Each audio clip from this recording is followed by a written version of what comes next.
Speaking of aesthetically pleasing results, let me show you a bit of a layers tip here. Let me bring it up a new layer, set it to linear dodge mode, which any painting app will have.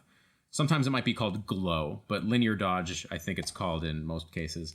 Just grab an airbrush. This is just a basic default airbrush, soft airbrush. Pick my yellow color. Somewhere in here, in Photoshop with linear dodge mode, you have to pick dark colors, but it's basically, you can paint light. Let's saturate that a bit more and raise the value a bit. So there we go, something like that. If I want a quick way to increase saturation, I will hit the scene with this linear dodge layer. And let's go a bit, there we go, something like that. Now I don't want to, fully saturate it like that, although I could, but let's just add it a little bit. And see how it's bleeding into the shadow here? Like in this area right here, as I add it in the light, it's kind of bleeding into the shadow. That's a pleasing look, and we'll probably talk about something similar to that in future chapters in this class. But let's bring this in to hit the wall. I could even make a selection here. I'm selecting the side face of the wall, and we'll just chop out the stairs, which don't need to be too precise. And I'll push Control H to hide that selection so I can kind of see what's going on here. Maybe just hit it, whoops. Hit it a little bit more randomly. You can hear my pen darting around, right? Deselect that and keep working at it. Put some more of those yellows in here. And then I could do the same thing with the purples, by the way. Even though this is shadow, I don't want to completely make this light, but I can just hit a little bit. In this case, I might select the upper plane of the wall, which would be exposed to more reflected light. We're going to talk more about that in chapter 2. Reflected light, direct light, things like that. So look forward to chapter 2. I like, when I have the marching ants selection here in Photoshop, I like to hide them with just Control H, and then I can, evaluate what my actual painting is looking like. That selection often gets in the way visually. And, there's sort of before and after, and that's cool. Let's merge them down in Photoshop. That's Control E to merge down. And you see I have some transparent areas in my painting. I'm just going to duplicate the layer and merge it back, and that kind of makes it so the paint is covering up the canvas 100%. Let's go to my yellows, get a deeply saturated dark yellow. Let's go back to my oily brush here and just continue sort of working at these tree shadows. You notice that my actual painting here does have a few more colors in it than just the complementary palette. As I sampled it a few minutes ago, you saw it's complementary-ish. In my study here, I'm making it fully complementary, at least to the best of my ability. I'm only picking yellows and purples. But this is a great way, simple way, taking out all the guesswork of your color choices and making sure you understand how these colors move. Remember, in the background, which is basically all purple right now, these trees, look what happens when you build in a little bit of this yellow. It starts harmonizing, right? It lives together well. Now, part of that is my value is correct. It's a dark value, so I'm making sure likewise my yellow is also dark. But that's how these colors can work. They're built on neutrals, and I can, let's go almost full saturation, although I'm pressing lightly on the tablet, because I'm building it into the neutrals. Here I'm doing it on the rooftop a little bit. Let me zoom in a little bit on this painting. Just like that. I'm keeping it full size like this on purpose, partly because that's actually how I paint. I almost never do this. I'm almost never in there doing this with my painting, by the way. If I'm working on a hyper detailed painting, maybe I'll do that at the end. But if I'm doing a little color study like this, I never ever zoom in. That's almost a rule I have for myself. As close as I've come to a rule is that. I never zoom in on things. It fits the art style, obviously. If you're painting something, again, hyper realistic, then you probably will want to zoom in. But as far as this class goes, there's probably never going to be a good reason to zoom in. Keep things readable at a distance. That's a skill. That's a part of a painterly skill, is keeping things readable at distance. If it's readable at a distance, you can zoom in all day and sweeten it up. But if you zoom in and start painting right away, it's actually going to be very difficult for you to keep things readable at a distance. The smudge tool here is a tool I use a lot. I like to turn the finger painting mode on up here, and my strength is set to 95. Sometimes it's a bit lower, 92 maybe. I use this flat brush. Now this brush I unfortunately cannot share because I purchased it from Kyle Brush. Again, if you have an Adobe subscription, you can just log in and download Kyle Webster's brushes. And I believe this brush is in his Impasto kit. It's just a flat brush though. It's nothing crazy special. It just seems to work well as a smudge tool. But, you can use any brush in your collection as a smudge tool. And I encourage you to play around with it. This is just a brush that I find I come back to a lot.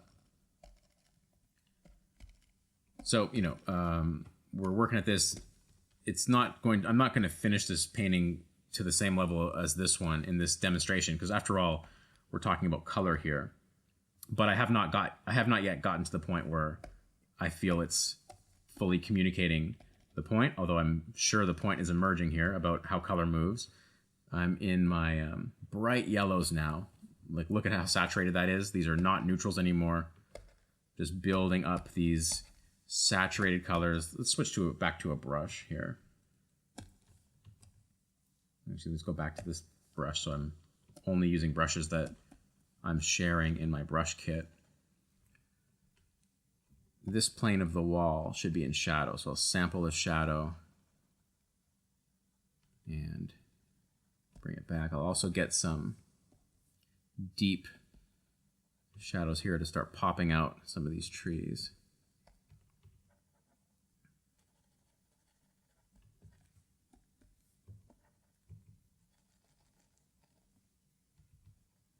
This is where I will get a multiply brush, which is that one. Again, I shared this with the class. This is the round brush. Sorry, it's that one. The round brush set to multiply mode. So, multiply mode is a darkening mode. You can see the brush up here is set to multiply mode. And, with that brush, I will throw in some of these front planes of the stairs, which will separate in value from the top planes. I'll do the top planes in a moment. The top plane should be getting a bit more reflected light. But in this case, I'll switch to the yellow too, just to show you that color really doesn't matter at this point. We've built the palette enough to communicate to the audience how that color is moving in and out of each other. How the colors in this palette are communicating, how they're moving. At this point, it's almost a free-for-all. Color will be the least of your problems now. And that's how powerful this is. That's why at the beginning of this chapter, I said that it's the most fundamental thing you need to understand about color is how it moves. Later in later chapters in this class, we'll get into more expanded palettes, of course. But, spoiler alert, the principles are the same. The only thing that gets more difficult with dealing with more colors is you just have to apply, that much more oversight when it comes to including more colors in your painting. As we'll find out, you can't just stick a color somewhere and have it exist nowhere else. It'll look weird and out of place. The complementary palette is nice because you only have two colors, so that almost by default, you will be including them in your painting enough. Because you only have two, right? You just switch back and forth between the two and you're going to be fine. When you have more colors, that becomes more difficult. But I don't want to get ahead of myself. We'll get there. Sorry. Photoshop sometimes, like when I sample things, it gives me this weird red. I'm doing my best to remember to switch back down to purple. Photoshop doesn't know that I'm using a complementary palette, so sometimes I gotta gently remind it. So here we go. Let's switch back to the yellows and build in some, just augment that purple by scribbling in or scumbling in some of that different color, the purple, the yellow. And see these little splotches of light hitting it? Why not do that with linear dodge? So I've got some airbrushes here. This one is set to linear dodge up here. Again, this is the same as just making a layer and setting it to linear dodge.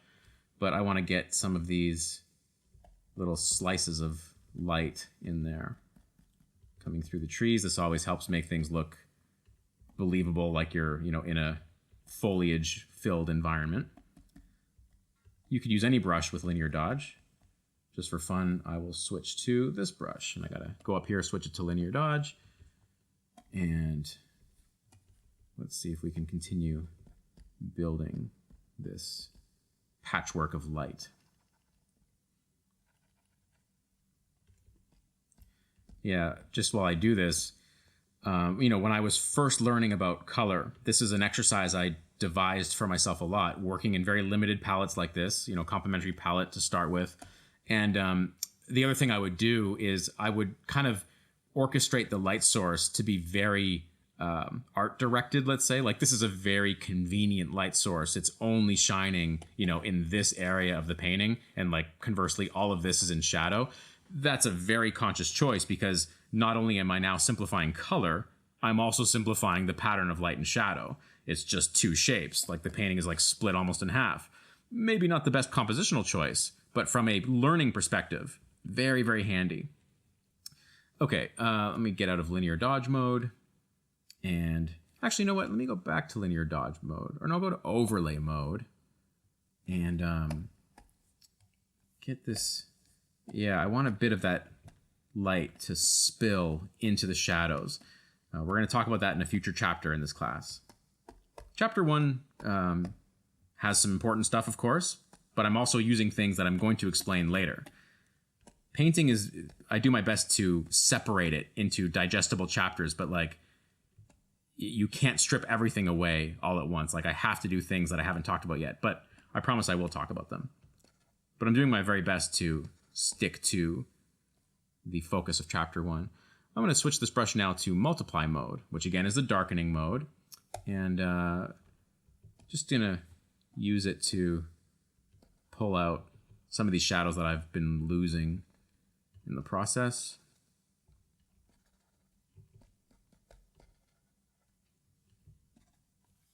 I want to zoom out more now. Another thing that helps is to flip the canvas. In Photoshop, you can flip it with image rotation, flip horizontal. And now we can see little unfortunate shapes, like just the nature of how, let's switch back to normal mode, just the nature of how the temple looks. I just want to redesign some of those shapes. Which has nothing to do with color. I'm talking about shapes now. The colors are fine. Colors are good to go, which is good news. Notice how the trees almost look green in shadow, but I haven't used green. I've used just this grayed down yellow, and it looks green. That's a sort of a magical thing about color that still amazes me, all these years later since I first started studying. It's amazing to me how color in context can look greater than the colors you actually used. This picture doesn't necessarily look like only yellow and purple, although you can definitely sniff out the complementary palette here. Complementary palettes are very basic, but the color still is starting to have identities beyond that. I might poke out some little sky holes here. The sky will be like this purpley tone. This is not in the original painting, really. I'm going to poke out some of these little sky holes, and then what that might allow me to do, try and keep them varied for interest. And that might justify some of these little rim lights and glints on the temple. This might even be a slight improvement over the original. I've got a very light purple here. This is the wrong value for this area. See, it's way too light. But if I just press lightly on my tablet, Photoshop will mix it for me. And then I can sample the result and paint that in. The general hotkey for sampling is Alt, and that's true in most painting apps. Your app may differ, but try Alt for those of you new to digital painting. Okay, at this point, I feel like it's about time to start speeding up the video because I want to make the painting a little bit more complete than it is, but at the same time, I feel like I've already explained the point of chapter 1, so there's no need to see me paint in real time anymore. However, before I do, I just want to point out what we've done here as kind of a recap. If I sample, watch the color picker here. I'll resize it so you can really see it. If I start sampling the colors, look how neutral they are, right? They're mostly in the neutrals. Again, that is how colors get linked. It's very easy. This purple, because it's so close to gray, that also means it's so close to this yellow. So that's how you link them, right? And then once you have that foundation, you can start branching out. Like here, I've got various degrees of non-neutrals. Again, that neutral wall sort of ends here, and anything outside of that is I would consider way more saturated. So I haven't really roofed the saturation ever, but at this point in the painting, I could. I'm free to do that. I can get these really saturated yellows. Now, be careful when you do this, though. Think of it like money you can spend. You only have a finite amount of it. You don't want those saturated yellows everywhere, because then it's going to start fighting against your neutrals. Too many saturated yellows will kind of bankrupt your painting. You spend too many of them. But the neutrals, think of that as like unlimited money. You can never use too many neutrals. Now, the flip side of that is if you do use a lot of neutrals, your painting will look fairly gray, but it will still work. If you use tons of saturation, your painting will start not working anymore because there's no link anymore. That link between colors is destroyed. The movement's gone. So with that recap in mind, let's speed up the video and finish this thing off. Now, as you watch me work here, I want to tie this back to something I explained earlier in this chapter. Remember how the yellows occupied a smaller range than the purples? That's something you can build towards as you go. Even though I started with pretty neutral, well, very neutral yellows, as I add light and add that effect of that strong sun, I'm going to purposely try and push the saturation on the yellows more than I'm pushing the saturation on the purples. So the purples will retain more of the range and the yellows will have a narrower range, and that narrower range will be more saturated. This kind of relates to what I said again a few minutes ago about having your whole painting remain neutral. If you do that, it'll work, it'll read, but it'll be a little too gray, a little too drab, which obviously sometimes you want. In this painting, I don't want it to be drab. I want that sun to be very warm and inviting. So oftentimes that does ask for more saturation. But to balance that, your opposite color, in this case, the purple, your counterpoint needs to be brought in, reined in more. So you have this sort of range that we're looking at on the screen right now in the corner there. Now, that's not a rule or anything. You could invert that and favor the saturation to be in the shadows, like in the purple range in this case. I could have done that. It would have just produced a different feel, but it would have worked. It, depending what feel you want is where you go. Also, you could equally favor them, like have your saturation equally exist in the purples and the yellows.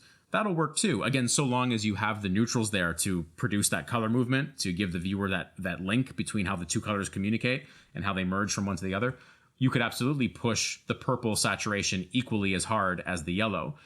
I tend not to do that, though, not only in this case, but in most cases, I tend not to go that way because it's a little, this is a harsh word, but there's something desperate about that. There's something that looks like you're really trying for color and doesn't always come off well. So I do try and favor saturation in one color or the other. And I'm pretty clear about that, at least in my own mind, kind of from the start. Sometimes you explore that in the painting itself, like you make a new layer and try it. Obviously with digital, it's non-destructive, right? Just make a new layer and try it. There's no risk. And then see if it works or not. So I do that sometimes. But in other times like this one, I usually ask myself, where is the light in the image? And that will usually get the most saturation, especially if it's like a late afternoon sun like this, which is by nature very saturated, even in real life. So the answer was kind of there for me in this one. But again, there's no right or wrong there. It's up to you to experiment. The principle I want you to adhere to, though, is this idea of building color movement through neutrals first and then adding saturation.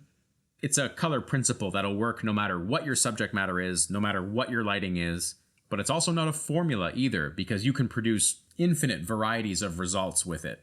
All right, there's my final successful painting, I think, based on simple yet effective color foundations. Let's now dig into some warm and cool talk in Chapter 2.